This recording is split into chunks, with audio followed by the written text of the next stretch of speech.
Parce que tout à l'heure, Nabil Fares est né à Kolo, 1940 ou à 41. 40 ou 41, donc 40.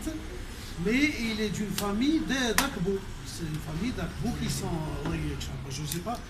Et son papa était un des présidents du GPRA, sinon le premier. Le premier qui a fait la transition. Voilà, il a été.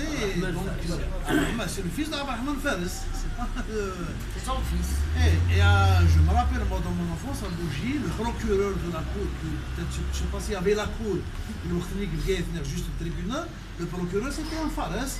Et ils avaient une maison d'Agmelbou pour les gens d'Auqas, ils avaient une maison d'Agmelbou, les Fares. Ils avaient une maison que les Fares, bien sûr. Et attendez, peut-être les biens vacants et tout, là, c'est devenu. Et autre chose, il a fait une tentative pour travailler en Algérie.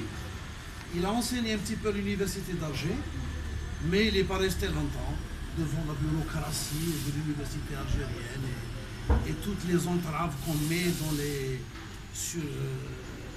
sur le passage des enseignants qui veulent réellement faire leur travail. Cette liberté-là, il n'a pas pu. Il n'est peut-être pas resté, il n'a pas fini, il a eu une année et il est parti. Il a eu un poste de maître de conférence à Grenoble d'abord, l'université de Grenoble, après je ne sais pas comment il a évolué. Et à la fin de quand il a pris sa retraite, il a ouvert un cabinet de psychanalyse. Il s'est fait psychanalyser lui-même. Pour être psychanalyste, c'est un petit peu ça la formation de psychanalyste. On subit soi-même une analyse, puis donc il a fini sa vie comme psychanalyste, et je devine qu'il était aisé pour lui de psychanalyser les gens de son peuple. Parce que la psychanalyse, c'est un peu...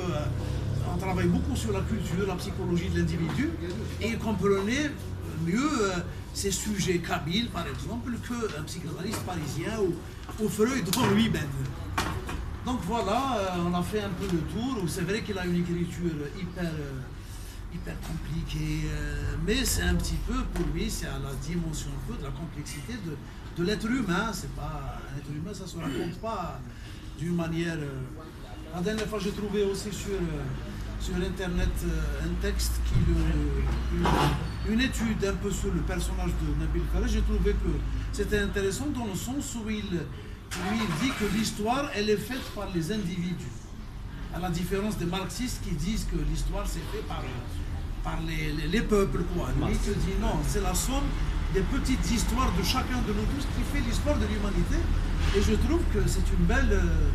D'ailleurs, je l'ai partagé un petit peu ça en mettant la photo du livre de Rachid Oulbsir, où il raconte un petit peu son expérience d'enfant pendant la guerre d'Algérie, la guerre d'indépendance.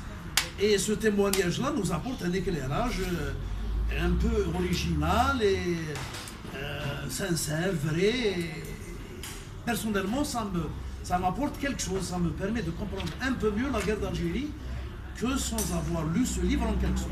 Voilà, j'ai fini mon petit speech. Je crois que Rachid a envie de dire quelque chose.